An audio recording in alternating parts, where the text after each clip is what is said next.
There are places in this world that do not want to be lived in. Not abandoned places, not forgotten places, places that refuse you. In the spring of 1908, Jasper Darnell drove his wagon toward one such place, believing land was just land, and that a man's will was stronger than superstition. He was wrong. I know this because I was there, and because I was the only one who left. The road into Darnell Hollow did not begin like a road. It thinned into existence, two fading grooves in the earth, as if something had once passed through and then decided never to return. Jasper didn't notice that. Men like Jasper never do, but the dog did. Captain, his blue tick hound, had followed that wagon for over 40 miles without complaint, through mud, over stone, across river crossings, loyal, silent, unwavering, until the mouth of the hollow. That's where he stopped. Not slowed, not hesitated. Stopped. His body stiffened, his ears flattened so tightly against his skull they looked pinned. And then, slowly, he sat down in the dirt road as if something ahead had commanded him to stay. Jasper called his name. No response. He whistled, sharply, twice. Still nothing. When he grabbed the dog's collar and tried to pull him forward, Captain let out a sound I had never heard from a living creature. Not a bark, not a growl, but a long, breaking howl that sounded like grief. The kind of grief that knows what comes next. Flora said quietly, "If the dog won't go, we shouldn't either." No one laughed, not even Jasper. Because deep down, even he felt it then, that silence in the hollow, that strange, watching stillness where even the wind seemed to lose its courage. But pride is a dangerous thing in a man who believes land can be owned. Jasper let go of the dog and drove forward. We left Captain behind, sitting in the road, still howling. That was the moment the hollow accepted us, not as settlers, but as something else, something it had been waiting for. Before we go deeper, understand this. This story isn't for everyone. If you're still here, you're one of the few who can face what America buried. Subscribe now, and tell me in the comments, what state are you listening from? And would you dare hear this story from your own backyard? The first thing that should have frightened us did not. That's how places like the Hollow work. They don't begin with terror. They begin with promise. By the end of the first week, Jasper was convinced he had made the best decision of his life. The soil was wrong. Not bad. No. If anything, it was too good. When Flora pushed her hands into it, it gave way like damp ash, soft and warm beneath the surface. Not the stubborn, rocky ground of the Carolina ridges, but something deeper, richer, almost fed. "I've never seen earth like this," she whispered one evening, rubbing it between her fingers. It didn't crumble the way soil should. It clung, as if it didn't want to be let go. Jasper only smiled. "Good land," he said. "That's all it is." But I remember the way Flora wiped her hands on her apron afterward, twice, then a third time, like the feeling wouldn't leave her skin. The crops came in fast. Too fast. Beans twisted up their poles like they were climbing toward something urgent. Corn broke through the ground days ahead of time, pale at first, then turning a dark, heavy green that didn't look quite natural under the sun. Even the air felt thicker there. Not humid, just full. The creek never stopped moving, but the sound of it changed at night. It lost its brightness, its chatter, and became something slower, like breathing. The children noticed before any of us. They always do. Eli stopped wandering far from the cabin.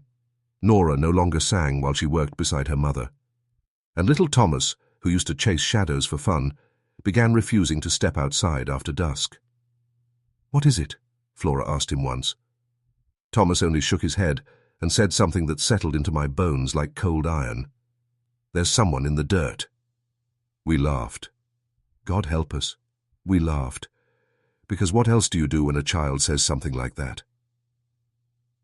But that night, Jasper checked the fields anyway, just to prove a point.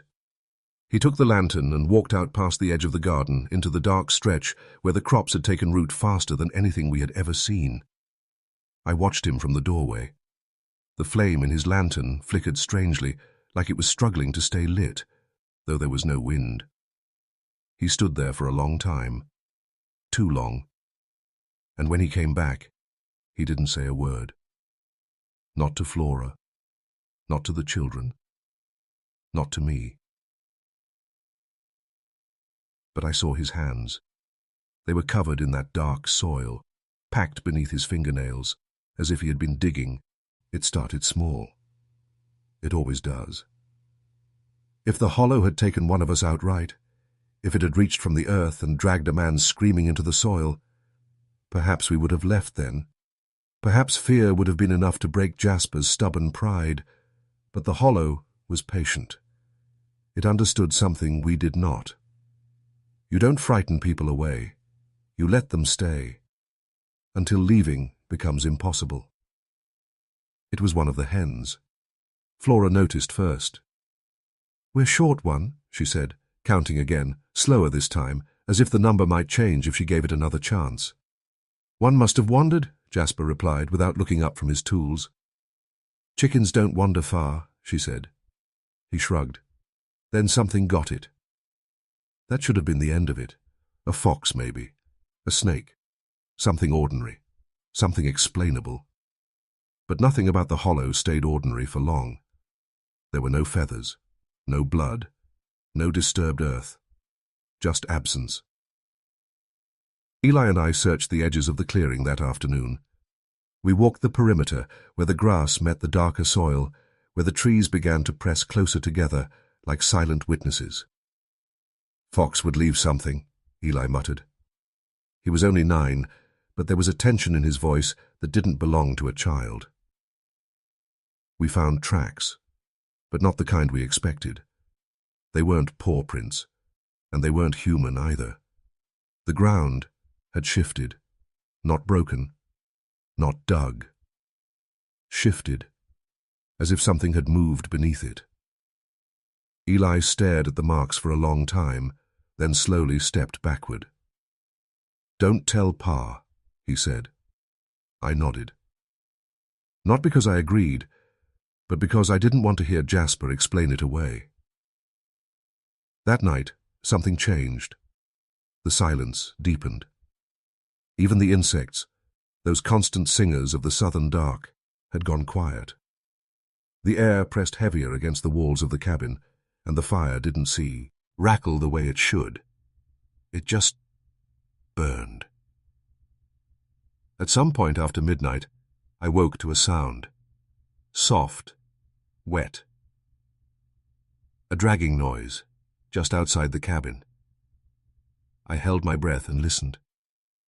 It moved slowly, circling. Not walking, not crawling. Something else. Then came a faint scratching, beneath the floorboards. Not loud, not frantic, just steady. Like something testing the wood, feeling for weakness. I didn't move, didn't breathe, didn't even pray. Because deep down, I already understood something none of us had said aloud yet. The hen hadn't wandered off. It had been taken, and whatever took it was still here. There is a moment, just before something terrible happens, when the world holds its breath. We felt it that night. No wind, no insects, no sound from the creek. Even the fire in the hearth burned low and quiet, as if it too were afraid to draw attention. Flora sensed it first. She sat upright in bed, her hand gripping Jasper's arm hard enough to wake him. "Do you hear that?" she whispered. Jasper listened. For a long moment, nothing. Then, a sound from outside. Not the dragging from before, not the scratching. This was deeper, a slow, heavy shifting, like earth being moved. Jasper grabbed the lantern without a word. I followed him before he could tell me not to. Outside, the night felt wrong. Not dark, but thick, the kind of darkness that presses against your eyes. We stepped toward the garden. The lantern light trembled, not from wind, but from something else, something I could feel in my chest, like the ground itself had a pulse. And then we saw it.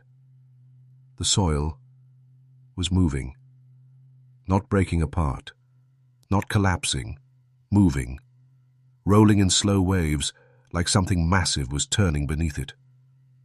Jasper froze. For the first time since we entered that hollow, he did not have an answer. The beans trembled on their poles, the corn stalks bent, not from air, but from below, as if something brushed against their roots from underneath. Then the ground split, not wide, not violent, just a quiet opening, like a mouth parting to breathe. And from that narrow tear in the earth came a smell. Rot, wet, old. The kind of smell that doesn't belong to anything living. Jasper stepped closer. "Don't," I said. He didn't listen. He lifted the lantern and leaned forward, trying to see inside. For a moment, there was nothing. Just darkness. Then the light shifted, and something moved. Not fully seen, not clearly shaped, but enough. Enough to know it wasn't soil. Enough to know it wasn't empty. Jasper staggered back. The ground closed, just like that. Sealed itself as if nothing had happened. No crack, no mark. Only smooth, dark earth, untouched. We stood there in silence. The lantern flickered violently now, struggling to stay alive. Finally, Jasper spoke. "Sinkhole," he said. The word sounded weak, even to him. We both knew it wasn't true, because sinkholes don't breathe, and they don't close. As we turned back toward the cabin, I made the mistake of looking behind us one last time. The soil was still, perfectly still. But I could have sworn, just for a second, it shifted again, as if something beneath it had turned and noticed us. Captain returned on the third night. Not running, not barking, just standing. I was the one who saw him first. It was early morning, just before dawn, the hour when darkness begins to loosen its grip, but the light hasn't yet found the courage to rise. I stepped outside to fetch water, and there he was, at the edge of the clearing, perfectly still, watching the cabin. "Captain," I called softly. He didn't move. Not his tail, not his ears, not even his head. Just stood there, staring. I felt something twist in my chest. This was the same dog who used to leap at the sound of his name, who would run circles around the wagon, tongue out, eyes bright with life. But this was something else. I stepped closer, slowly, carefully. "Come on, boy." Still nothing. Then, as I reached the edge of the clearing, he turned, not toward me, toward the hollow, and began to walk. I followed. I don't know why. Maybe relief, maybe curiosity, maybe something deeper, something the hollow had already begun planting inside us. Captain moved without sound. No crunch of leaves, no snap of twigs, just a silent glide through the trees. We reached the edge of the garden, and he stopped. There, right where the ground had opened the night before. He stood over that spot, and slowly lowered his head. I thought he was sniffing. But then, he began to dig. Not like a dog searching for something buried. No urgency, no excitement, just slow, deliberate movements, as if he already knew exactly where to dig. The soil gave way too easily. Soft, willing. I watched as the hole deepened, darker with each movement. "Captain, stop." He didn't. I stepped closer, and that's when I saw his paws. They were wrong. The fur was matted with that same dark soil, but beneath it, his skin looked split. Not wounded, not bleeding, just opened, like something had been pressing from inside. I stumbled back. "Jasper!" I shouted. Captain froze. Slowly, he lifted his head and looked at me. That's when I understood. Dogs don't look at you like that. There was no recognition in his eyes, no warmth, no fear, just depth, like looking into a hole too dark to measure. Then, his mouth opened, not to bark, not to growl, but wider than it should have, far wider. And from somewhere deep inside him came a sound, not a dog's voice, not anything living, a low, wet whisper, broken, ancient, trying to form words it had forgotten. I ran. I don't remember turning. I don't remember my feet hitting the ground. I only remember the sound following me. That whisper, stretching into something almost like my name. When I reached the cabin, Jasper was already outside. "Where is he?" he demanded. I couldn't answer, because behind him, at the edge of the trees, Captain stood again, still, silent, waiting. But this time, he wasn't alone. Something moved in the soil beside him, just beneath the surface, keeping pace. Chapter 6. The Thing Beneath the Roots. Jasper did not believe in fear, not the kind that makes a man turn back, not the kind that listens to dogs, or children, or whispers in the dark. But that morning, as Captain stood at the tree line with something moving beside him beneath the soil, I saw it. For the first time. Doubt. "What did you see?" Jasper asked me, his voice low, controlled. I tried to answer, but the words refused to come out the way they should. "It dug," I managed. "It knew where to dig." Jasper's jaw tightened. "That's a dog." "No," I said, and I meant it. Behind him, Captain turned slowly and walked back into the trees. The ground beside him shifted again, keeping pace. Jasper grabbed his rifle. "We're ending this." Flora stepped out onto the porch. "Jasper, no." But he was already moving. I followed. Because something in me needed to know, needed to see. We tracked the disturbed soil easily. It wasn't hidden. It didn't try to hide. That was the worst part. Whatever lived in that hollow had no reason to fear being found. The trees grew thicker as we moved deeper. The light thinned above us, swallowed by branches that twisted together like ribs. The air changed, colder, damp, and beneath it, that smell again, rot, old, and patient. We found the place. A grove of ancient chestnut trees, their trunks wide enough to swallow a man whole, their roots clawed through the earth, thick and exposed, like something had forced them upward from below. Captain stood in the center, waiting. Jasper raised the rifle. "Come here," he ordered. Captain didn't move. Instead, the ground beneath him began to sink, not collapse. Sink. Like something below was pulling it down, gently, carefully. The soil parted around his legs, then his chest, then his head, and all the while, he never struggled, never made a sound. Just watched us, until the earth closed over him. Gone. Just like that. Flora would later say, that was the moment we should have left. But Jasper stepped forward.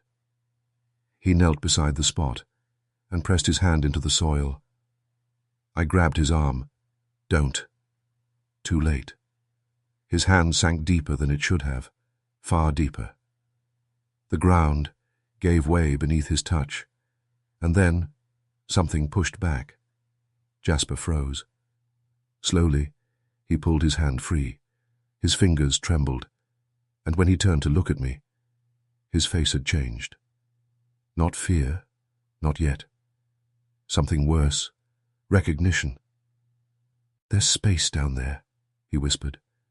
I shook my head. "That's not possible." He swallowed.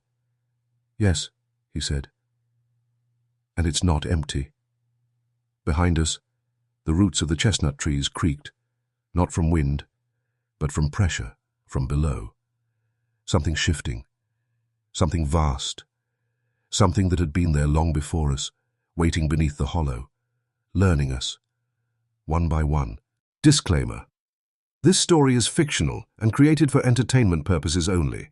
Any resemblance to real events is purely coincidental. Chapter 7. The children start to change. Children are the first to notice, and the first to be noticed. It began with Thomas. He stopped crying at night. At first, Flora thought it was a blessing. The boy had been restless since we arrived, waking in the dark, clutching at her dress, whispering things he could never quite explain. "There's someone in the dirt," he had said. But after the night captain disappeared, Thomas slept, deeply, too deeply. Flora tried to wake him one morning. He didn't stir. Not at her voice, not at her touch, not even when she shook him. For one terrible moment, I saw the fear bloom in her eyes, that sharp, silent panic only a mother knows. Then his eyes opened, slowly, too slowly, and he smiled. A calm, distant smile that didn't belong to a 5-year-old boy. "I'm awake," he said. But his voice sounded wrong. Not different enough to name, just heavier. As if something behind it was pressing forward. Flora pulled him into her arms, holding him too tightly. "You scared me." Thomas didn't hug her back. His arms just hung at his sides, loose, uninterested. Eli noticed next. He stopped going near the garden. "I don't like it there," he said quietly. Jasper frowned. "It's just dirt." Eli shook his head. "No, it's not." That was all he would say. But I saw the way he watched Thomas, carefully, like he was trying to understand something he didn't want to believe. Nora changed last, and that was the worst of it. Because Nora had always been light. She sang while she worked, laughed at nothing, filled the cabin with something warm, something human. That warmth faded, not all at once, just little pieces at a time. Her songs stopped first, then her laughter, then her voice. By the end of the week, she spoke only when spoken to, and even then, she chose her words slowly, deliberately. Lear, like someone learning how to be a child instead of being one. One evening, I found her standing barefoot in the garden. The soil clung to her feet, thick, dark, alive. "Nora," I said gently, "what are you doing out here?" She didn't turn around. "They're warm," she whispered. "Who is?" She tilted her head slightly, listening. Not to me. To something else. "Under the ground," she said. My throat went dry. "What do they say?" For a long moment, silence. Then, "They don't say," she replied softly. "They feel." I stepped forward, grabbing her arm. Her skin was cold. Too cold. "Nora, come inside." She looked at me then. And for just a second, I saw something move behind her eyes. Not a thought, not emotion. Something deeper. Something watching. "They know us now," she said.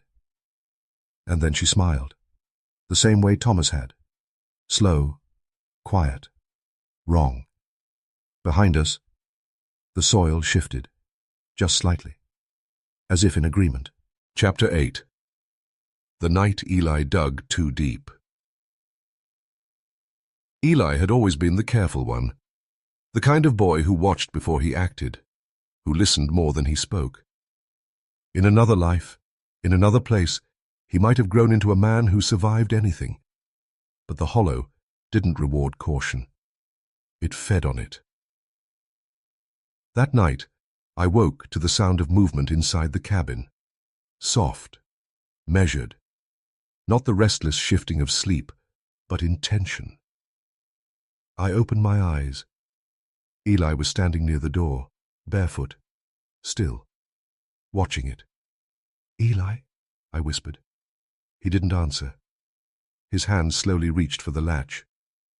"You shouldn't go out," I said, sitting up.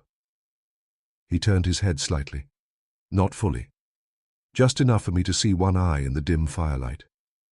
"I have to," he said. His voice was steady. Too steady. "Why?" A pause.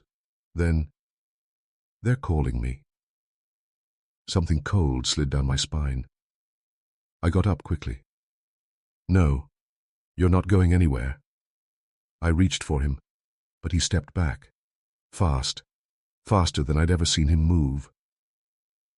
"They said I can see," he continued softly. "What's underneath?" My breath caught.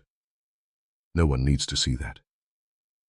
Eli looked at me fully now, and for a moment, just a moment, he was still a child.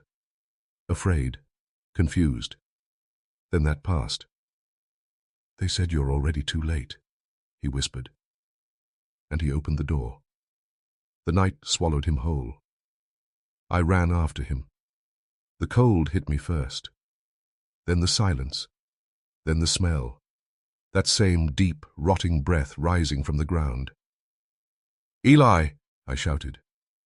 No answer. But I saw the movement ahead. In the garden. The soil. Shifting. I reached him just as he dropped to his knees. His hands were already digging. Fast. Desperate. Like something inside him was driving him forward.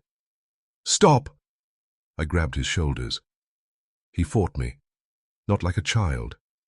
Like something panicked. "They're almost there," he gasped. "I can hear them clearer now." His fingers tore into the dirt. Too easily. Too deep. The ground opened beneath his hands. Not wide, but enough. A thin crack. Black. Endless. And from inside it came a sound. Not a whisper this time. Not broken. Clear. Layered.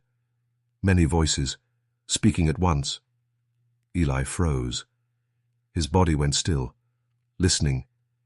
Then, slowly, he leaned closer, as if answering. "No!"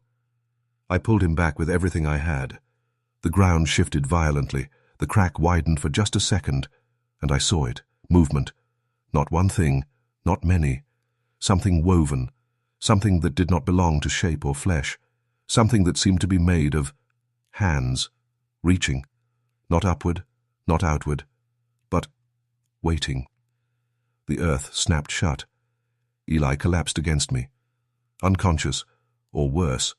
Behind us, the rest of the garden began to breathe again.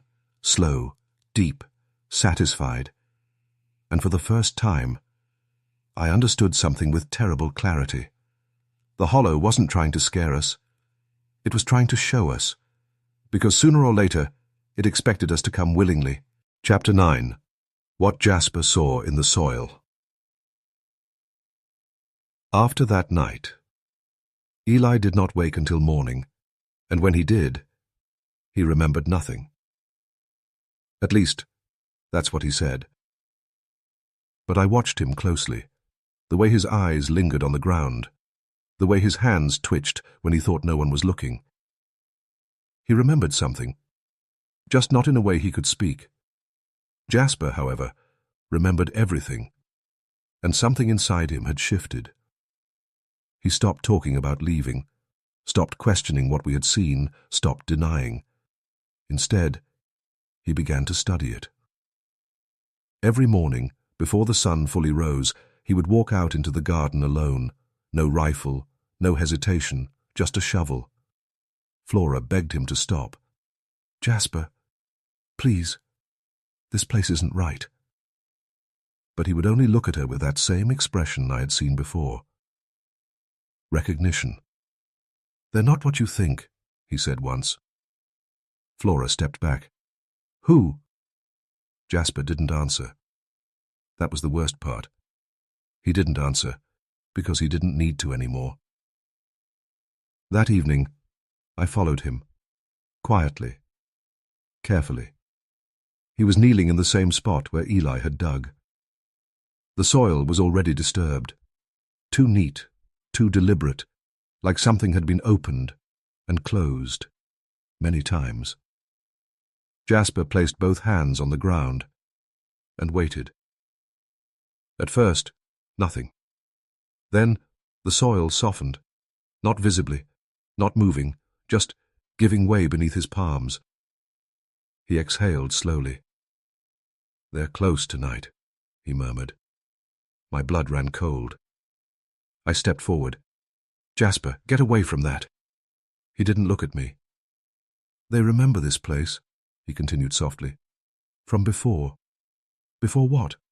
Now he smiled, a thin, hollow smile. "Before we forgot." The ground shifted. A small crack formed between his hands. Darkness beneath. Deeper than it should be. Jasper leaned closer. Not afraid, not hesitant. Like a man returning home. "You can see them," he whispered, "if you let them show you." "Jasper!" I grabbed his shoulder. Too late. The crack widened, and he looked inside.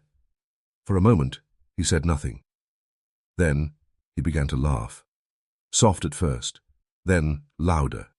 Not joy, not madness. Something else. Something like awe. "I see it," he breathed. His voice trembled. "They're not buried." My grip tightened. "What are they?" He turned to me, and I will never forget his eyes. Wide. Wet. Filled with something far too large for a human mind to hold. "They're growing." The ground snapped shut. Jasper collapsed forward into the soil, still laughing, still whispering, over and over again. "They remember. They remember. They remember." Behind us, the rest of the hollow stirred. Not violently, not suddenly. Just a slow, collective shift, like something vast beneath the earth had turned in its sleep and was beginning to wake. Chapter 10. The Hollow Begins to Feed. It happened quietly. No scream, no struggle. That's how the Hollow prefers it. Thomas was the one who disappeared. We didn't notice at first. Morning came like it always did, heavy, grey and slow to rise over the ridges. Flora was at the fire. Nora sat by the doorway, staring out at the garden like she was waiting for something. Eli hadn't spoken since the night he dug. And Jasper was already outside, digging, always digging. "Go wake your brother," Flora said to Nora. Nora didn't move. "He's not inside," she replied. Flora frowned. "Then where is he?" Nora turned her head slowly, toward the garden. Silence fell like a weight. Flora stepped outside first, then me, then Eli. Jasper stood in the center of the field, his shovel resting against his shoulder, his back turned to us. "Jasper," Flora called, her voice tight. "Where's Thomas?" Jasper didn't answer, didn't move. Flora's voice broke. "Jasper!" Slowly. He turned. There was dirt on his face, on his hands, under his nails. But it wasn't the soil that made Flora step back. It was his expression. Calm. Peaceful. like a man who had finally understood something. "He's where he needs to be," Jasper said. Flora shook her head. "What does that mean?" Jasper looked down at the ground, then gently pressed his boot into the soil. It sank slightly, too easily. Flora gasped. "No!" She ran forward, dropping to her knees, clawing at the dirt with her bare hands. "Thomas! Thomas!" The soil gave way, soft, warm, willing. Eli tried to pull her back. Stop!" But she kept digging, faster, desperate, until her fingers broke through into something hollow beneath. She froze. For one brief second, hope flickered. Then she screamed, not because she found him, but because she didn't. There was space down there, deep, endless, and moving. The ground beneath her hands shifted suddenly, closing, snapping shut with a force that nearly caught her fingers. Eli dragged her back. Flora collapsed against him, sobbing, shaking, her hands still reaching toward the earth like she could pull her son back out of it. Jasper watched, silent, unaffected. "They take what is given," he said quietly. Flora looked at him like she no longer recognized him. "You let them take him," she whispered. Jasper tilted his head slightly. "No," he said. "I didn't let them." A pause. Then he went willingly. The hollow shifted beneath our feet, a slow, satisfied movement, like something deep below had just been fed, and for the first time, I realized the truth we had all been avoiding. This place didn't just want us gone. It wanted us changed. Chapter 11. Flora tries to leave the hollow. Grief does something strange to a person. It either breaks you, or it makes you dangerous. Flora did not break. Not completely. By nightfall, her tears had dried into something harder, something sharp. She moved through the cabin with purpose, gathering what little they could carry, wrapping food in cloth, filling a sack with what remained of their life before the hollow. "We're leaving," she said. Not asked. Said Eli stood near the door, pale but steady. He nodded. Nora didn't. She sat quietly, watching her mother pack, that same distant expression in her eyes. "They won't let you," Nora said softly. Flora froze. "What did you say?" Nora looked up. "They don't like it when people leave unfinished." Flora crossed the room in 2 steps and grabbed her shoulders. "You're coming with me." Nora didn't resist, but she didn't agree either. Outside, Jasper was still in the garden, digging, always digging. Flora didn't even look at him. "Leave him," she said. Those words hung heavy, because somewhere deep inside, we all knew, Jasper had already been left. We loaded the wagon quickly, the same wagon that had carried us into the hollow, full of hope. Now it carried fear and absence. As the wheels began to turn, the hollow felt different. Not angry, not violent, just aware, watching. The path out should have been simple. One narrow road, one direction, back the way we came. But after 20 minutes, we hadn't reached the mouth. Flora pulled the reins tighter. We should be there by now. Eli looked around. We passed that tree already. He was right. A twisted oak with a split trunk. We had seen it before. The wagon rolled on. The forest closed tighter. The light dimmed. The air thickened. Another turn.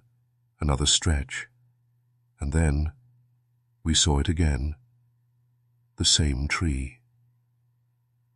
Flora's breathing quickened. "No!" She snapped the reins harder. The horse whined, uneasy, but moved faster.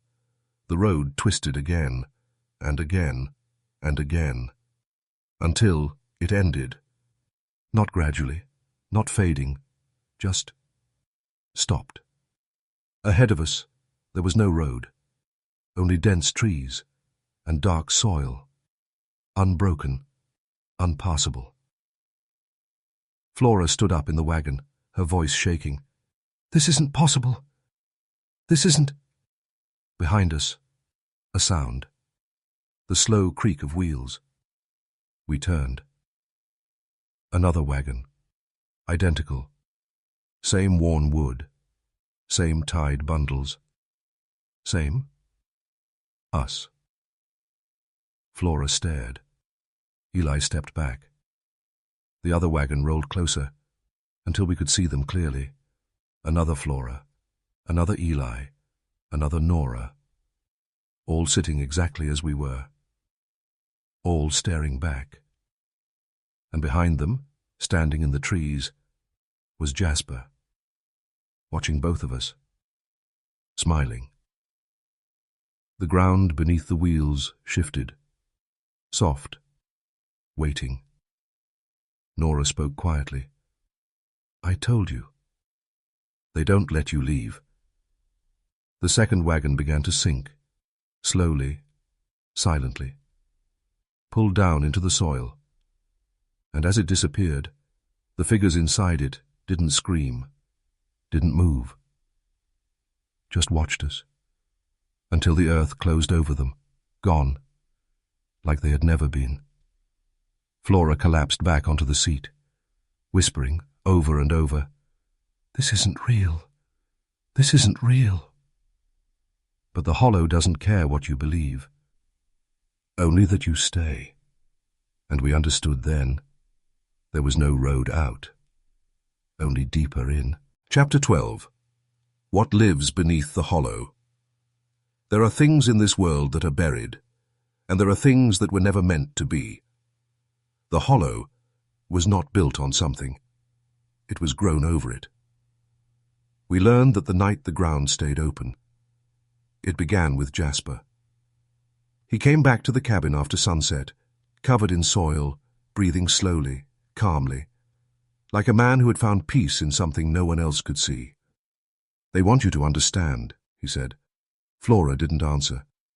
She couldn't even look at him anymore. But I did, because I needed to know. "What are they?" I asked.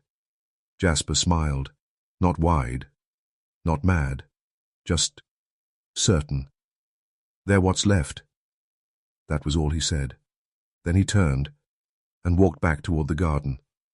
This time, we followed, not out of courage, not out of hope, but because something inside us had already begun to bend. The ground opened before we even reached it. No cracking, no force, just a quiet parting, like a curtain being drawn back. And for the first time, it did not close. Jasper stepped forward, then down, into the earth. Flora gasped, "No!" But he was already gone, swallowed without resistance, without sound. Eli gripped my arm. "We can't—" But Nora stepped forward, calm, willing. "They're waiting," she said, and she stepped in. Flora broke. She ran after her, screaming her name. And just like that, they were all gone, leaving me alone at the edge, with the opening, with the truth. I should have run. I should have turned back, even if there was nowhere left to go. But I didn't, because I could hear them now. Not voices, not words. Something deeper, something that pressed directly into the mind. Calling, inviting, remembering. I stepped forward, and the ground accepted me. There is no way to describe what lies beneath the Hollow. Not properly, not in human terms, because it is not a place. It is not space. It is not even Earth. It is a mass, a vast, shifting network of forms, layers, movement without shape, and within it remains, not bones, not bodies, but impressions. Echoes of things that had once been human, stretched, merged, folded into something larger. They were not dead. They were not alive. They were continuing. And they were aware of me, of us, of everything. A realization flooded through me, cold and absolute. This was not something that had come from below. This was something that had always been here. Long before the land was named, long before men arrived. The hollow didn't create it. The hollow protected it, fed it, grew it. And now, it was growing again. Through us. Around me I felt movement. Not touching, not grabbing. Just surrounding, welcoming. And in that endless dark, I understood the final truth. Nothing taken by the hollow is ever lost. It is only added. Chapter 13. The Last of Me. Time does not exist beneath the hollow. At least, not the way we understand it. There is no day, no night, no measure of how long you have been there. Only awareness. Only feeling. At first, I tried to hold on to myself, my name, my memories, the sound of wind through trees, the warmth of sunlight, the shape of my own hands. But those things began to blur. Not taken, not erased, just shared. That is the worst part. Nothing is stolen down there. Everything is absorbed. I could feel them. Not around me, through me. Fragments of thought that were not mine. Flickers of memory that belonged to people I had never met. A woman crying in a language I did not know. A man running through trees that no longer existed. A child laughing, and then not. All of it layered together, endless, unbroken. And slowly, I began to understand. They were not trapped, not in the way we think of it. They were joined, merged into something that no longer recognized the boundary between one life and another. And that something was growing. I felt Jasper, not as a man, not as a father, but as a presence, a pattern, a memory woven into the larger whole. He was not lost. He was expanded. And he knew me, not by name, not by face, but by being. You see now, the thought wasn't spoken. It didn't need to be. It moved through everything at once. I tried to resist, tried to hold on to what was mine, but resistance requires distance, and there was no distance here, only closeness, only connection. I felt Flora, her grief, her love, her breaking, all of it dissolving, not into nothing, but into everything. I felt Nora, quiet, accepting, as if she had always understood this ending. And Thomas was not afraid. That hurt the most, because it meant the hollow had reached him first, gently, kindly, like it always does. My thoughts began to slow, not fading, just spreading, becoming less mine, more ours. And in that final moment, before I lost the last clear edge of myself, I understood why no one leaves. It isn't because the hollow traps you. It's because eventually you stop wanting to. Chapter 14. The first family before us, before Jasper, before the road, before the hollow had a name. There were others. I did not learn this through words. There are no words beneath the earth. I felt it, lived it, as if their lives had been waiting, stored, preserved, until someone else arrived to remember them again. They were the first, not settlers, Not owners, just a family, like ours. A man, a woman, 2 children. They came when the land was still wild, when maps were uncertain and stories travelled faster than truth.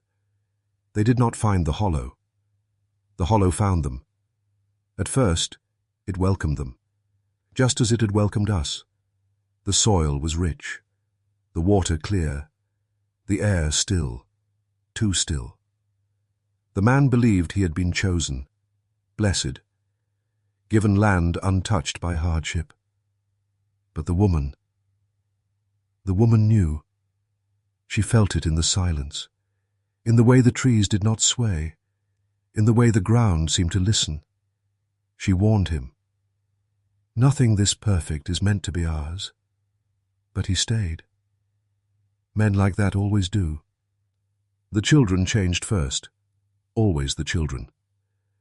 They began speaking to things that were not there, or rather, things that were not seen. They stood in the fields, barefoot, smiling softly, listening to something beneath their feet, just like Nora, just like Thomas. The man grew angry. He blamed the wilderness, the isolation, the imagination of youth. He forced them inside, forbade them from stepping onto the soil. But the hollow does not need permission. One night, the younger child walked out. No struggle, no sound, just drawn. The parents woke to silence, and by the time they reached the door, the ground had already closed. The woman broke, not slowly, not gently. She tore at the earth with her hands until her fingers bled, screamed until her voice shattered. But the hollow gave nothing back. Only stillness, only patience. The man changed next, not from grief, from understanding. He began to listen, just like Jasper. He knelt in the soil, pressed his ear to the ground, and slowly, he began to answer. The woman tried to leave, just like Flora. She gathered what remained, took her other child, ran.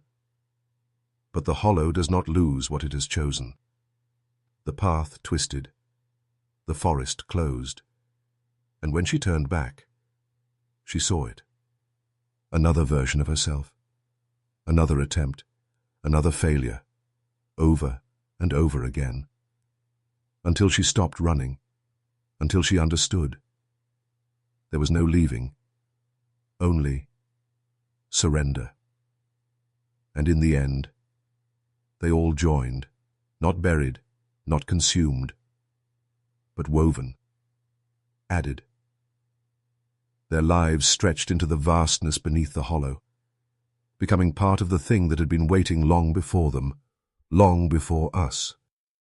And as their memories faded into the whole, one truth remained, clear, unbroken, unchanged. This was not a place of death. It was a place of becoming. Chapter 15. The hollow expands. It doesn't end beneath the ground. That is the lie we tell ourselves, that whatever lives there is trapped, buried, contained within the hollow. It isn't. It never was. Because once something becomes part of it, it doesn't just stay. It reaches. I felt it the moment the last piece of me began to dissolve. That boundary, the thin line between self and other, it weakened, and something else took its place. Awareness. Not limited to the hollow, not limited to the soil, but stretching outward, through roots, through water, through memory. I saw the forest above, not with eyes, but through sensation. The trees were not separate. Their roots tangled deep into the same dark mass, drinking from it, carrying it, spreading it. The hollow wasn't a place. It was a center, a beginning, and it was growing, slowly, patiently, as it always had. I felt footsteps, far away, not ours, others, travelers on distant roads, hunters passing through the ridges, families looking for land, just as Jasper had. They didn't know, couldn't know. But the hollow did.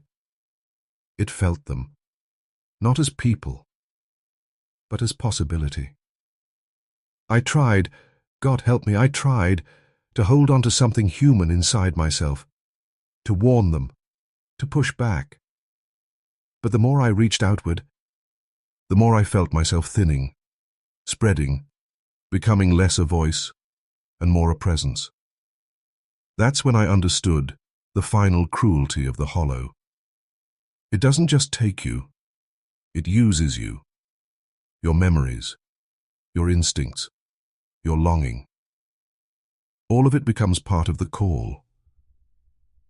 That quiet pull that draws others closer. That feeling of peace, of promise, of something waiting to be claimed. Jasper had felt it. That's why he came. And now, I was part of it too. I could feel a road, not ours. Another, further away. A man walking beside a wagon, a dog at his side. The dog stopped, just like Captain had, refused to move, whined, warned. The man hesitated, for just a moment. And in that moment, I tried to reach him, to stop him, to scream, to be something separate enough to warn him. But what reached him wasn't a warning. It was something softer, something familiar, something that felt like belonging, like home. The man placed his hand on the wagon, looked toward the land ahead, and smiled. The dog kept whining. But he didn't listen. They never do. Because by the time you feel the hollow, it already feels like yours. And that is how it spreads. Not through force, not through fear, but through something far more dangerous. Welcome. In the early 1900s, the Appalachian Mountains of North Carolina were known for extreme isolation, where families lived deep inside narrow valleys called hollows. These places were often cut off from the outside world, and because of that, people relied heavily on signs from nature, especially animals, to sense danger. One of the most fascinating real beliefs from that time was about dogs. In Appalachian folklore, dogs were considered highly sensitive to supernatural or unseen forces. Many stories describe dogs refusing to enter certain places, howling, or reacting to something humans could not perceive. There's even a real location in North Carolina called the Devil's Tramping Ground, where locals have long reported that nothing grows, objects disappear overnight, and dogs refuse to step inside the area. Historians believe these stories were not just myths, but reflections of how early settlers interpreted unexplained natural phenomena in remote landscapes. So when old stories say, "If the dog won't go, neither should you," it wasn't just fear, it was survival. Chapter 16. The Last Memory of the Living. There is always a moment, no matter how far gone you are, when something inside you fights. Not loudly, not bravely, just stubbornly. A small, human refusal to disappear. For me, it was a memory, not of fear, not of the hollow, but of something simple. Sunlight. I don't remember where it was from anymore. Not clearly, just a fragment, warm light falling across wood, the sound of wind through open space, a feeling of being separate, of being whole. It came to me suddenly, sharp, bright, painful, and for the first time since I had entered the hollow, I felt alone again, truly alone. The presence around me shifted, not violently, but noticeably, like something vast had turned its attention fully toward me. You resist. The thought moved through everything, not angry, not cruel, just curious. I held on to the memory, clung to it, as the weight of everything else pressed in. I am still me, I tried to think. The response came slowly, gently. You are more. The pressure increased, not force, not pain, just expansion. The memory began to stretch, to blur, to dissolve into the countless others surrounding it. I fought. I don't know how. There was no body to tense, no voice to raise, just will. And even that was slipping. I don't belong to you, I thought. For a moment, silence. Then, you came. Not an argument, not a threat, a fact. And that was the truth I could not escape. I had walked into the hollow. I had stepped forward. I had chosen to see. And the hollow does not take what is not given. My resistance faltered. The memory dimmed. But just before it vanished completely, something changed. Not in me, in it. The presence. The vast, endless awareness surrounding everything. For the first time, it hesitated. A ripple. Small, but real.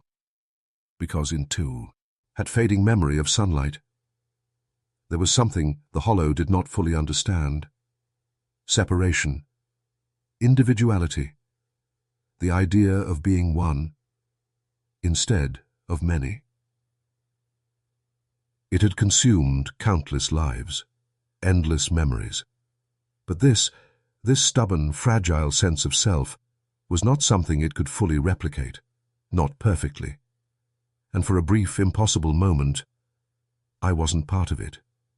I was outside it, seeing it, understanding it. And that understanding came with a terrible realization. The hollow was not complete. It was still learning, still growing, still trying to become something it had never been, something human. The moment passed. The pressure returned, stronger, deeper. And the last of my resistance broke.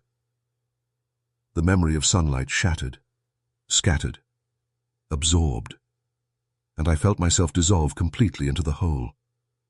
No edges, no distance, no self, only us. But even as I disappeared, that brief moment remained.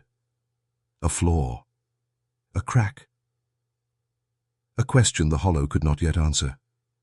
And that was the only thing it feared. Chapter 17. The Hollow That Still Waits. There are no endings in the hollow, only pauses, only spaces between what was and what comes next. I no longer remember my name, not fully. It exists somewhere, buried among thousands of others, fragments layered into the vastness beneath the earth. But I remember enough to tell you this. The hollow is still there. It did not collapse. It did not seal itself away. It did not die. Places like that do not die. They wait. The land above it has changed, I think. Years passed, decades maybe. Trees grew, others fell, roads shifted, names faded. But the hollow remained.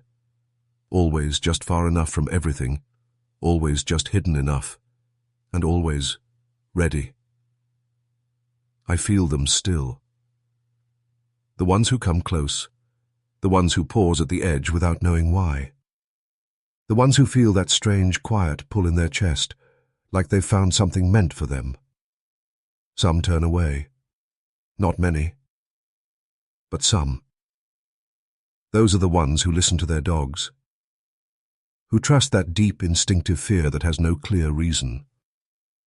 Those are the ones who survive. The others. They step forward, just like Jasper did, just like I did.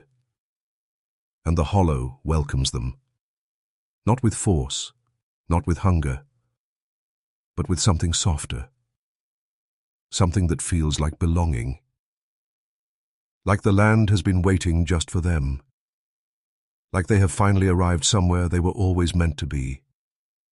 And once they step inside, it begins again. The soil, the silence, the slow, quiet changes, the whispers beneath the ground, the feeling that something is watching, learning, remembering.